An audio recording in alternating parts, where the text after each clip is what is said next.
Hello everyone, this is Freyia and welcome to a new episode of A Discovery of Nordic Witchcraft. In this episode, we are going to talk about Shamanic Journey.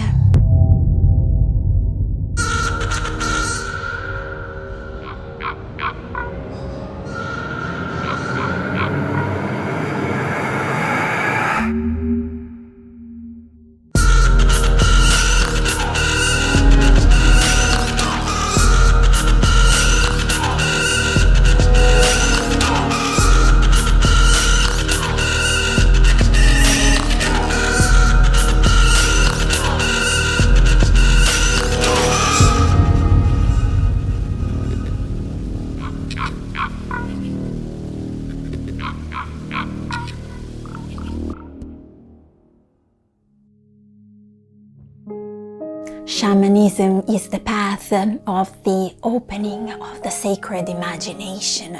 The core of shamanic worldview is that there is more than one world. There are many layers to reality, and the one that our five senses discerns is a very small part of the whole. We live in a culture that exalts a rational mind, intellect, and consensual reality.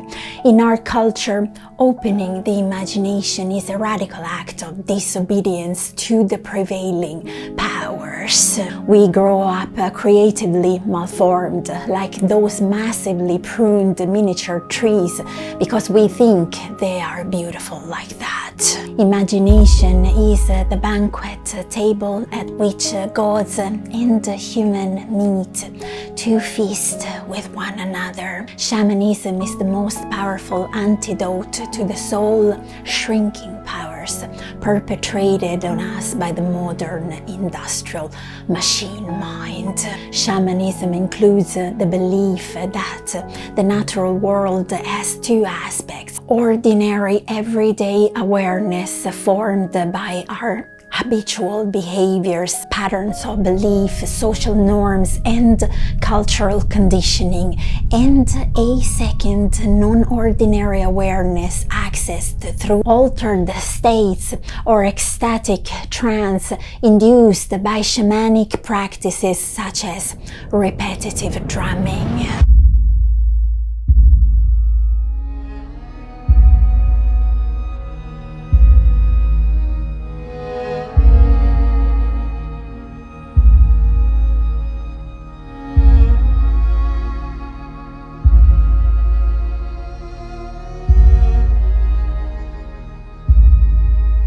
You see, we access this non-ordinary reality every day. The journey in non-ordinary reality is experienced through the language of metaphor, feeling states, dream-like imagery, and visions. What we see cannot be verified by others in the usual sense, so it's easy to assume we are just making things up. Journeying should be perceived as lessons learned by natural occurring life situations, untouched by the input of another human. Nothing mystical about shamans, even though many seem to require mystical and magical beliefs of some sort in general, which is why issues with unbalanced egos become problematic among mystical believers, which in turn defeats the purpose of what a shaman is all about. Shamanism is a direct connection with nature, nature being the whole and humans being the part. This is what modern shamanism tells us. But if you asked an elder, they would tell you the sentence nature being the whole and humans being the part is wrong, as we are the whole.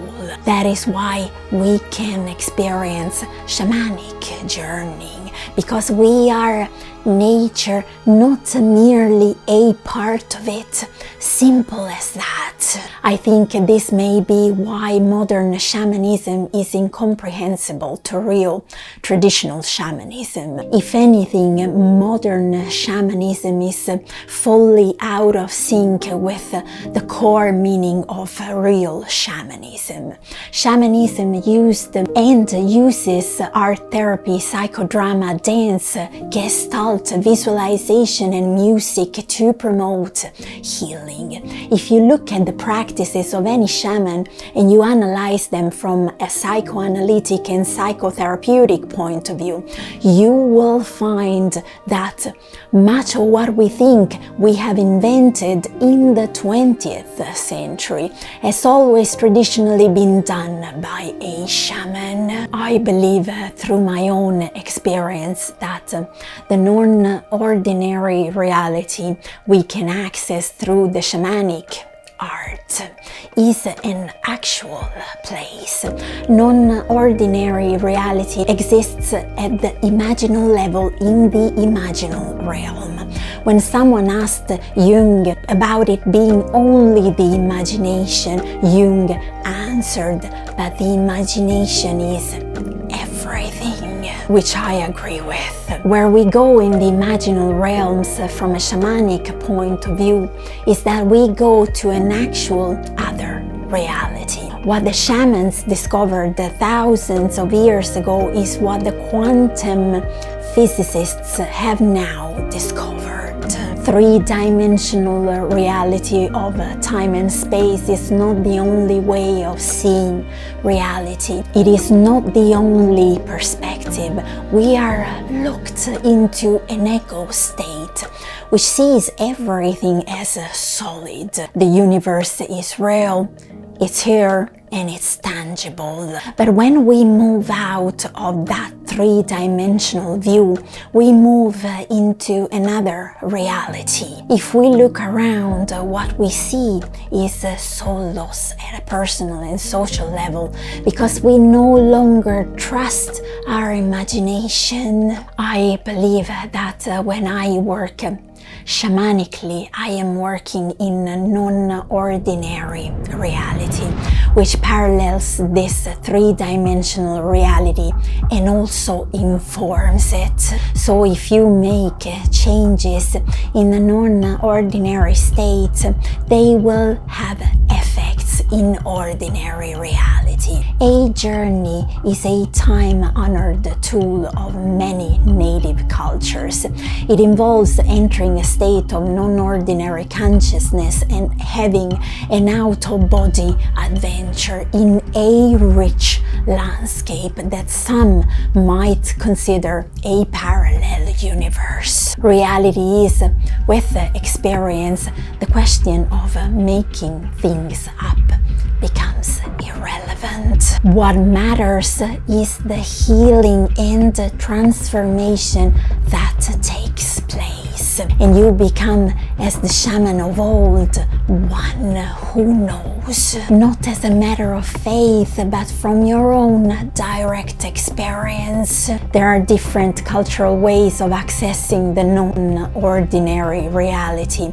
Drumming is a very widespread method of journeying and also the closest to the culture of the land where I live in, the Sápmi culture.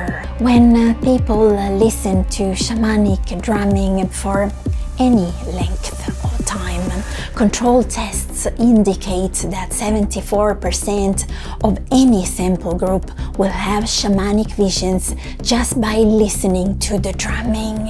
You see, it is little wonder that so many people are turning to alcohol and drugs these days. We have lost the sacred, we have lost the sense of magic and enchantment. We have lost our sense of direction and myth. So many of you have asked, what is the most powerful shamanic journey technique you can suggest? Well, all I can give to you is the most personal ones that belong to the tale of my life. For the first technique, I work in partnership with 2 reindeer antlers or stick clicks and use that sound as the horse to carry my soul into the realm of spirit. The second technique I called the throwing of runes at the land. Stand on a piece of land. This may be your backyard, a park in the wild, or even a parking lot outside your office. Get your rune sachet, extract a rune without seeing it, and throw it at the land.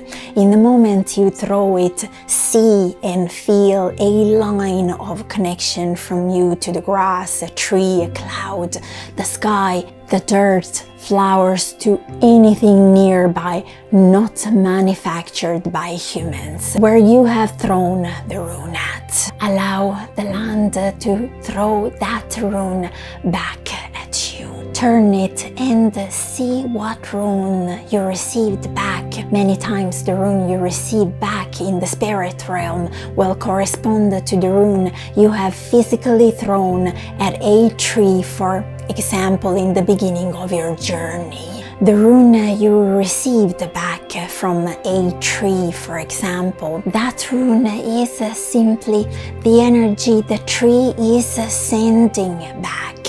By interpreting the rune, you will be able to convey a proper message from the being you are establishing connection with. That rune message holds the energy signature of the journey you are starting with this technique and the messages you will receive. You see, when we do journeying, we are simply dealing with very strong impulses that are archetypal, instinctual, and these are being preyed upon by the consumer society, in this way getting lost and destroyed.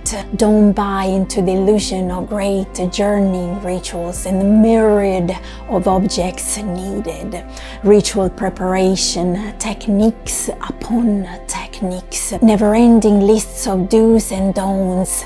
You see, these rituals are only needed when humans have lost their understanding of the greatest ceremony, life itself. The greatest ceremony you can do, and so the greatest shamanic journey, is to live each day in a sacred way. And remember, shamanic journey is all about welcoming a shiver that has nothing to do with the winter season. Thank you so very much for watching this video. Thanks for spending some of your time here with me today. It's been truly appreciated, and see you all in my next video. Tack så mycket. Hej då!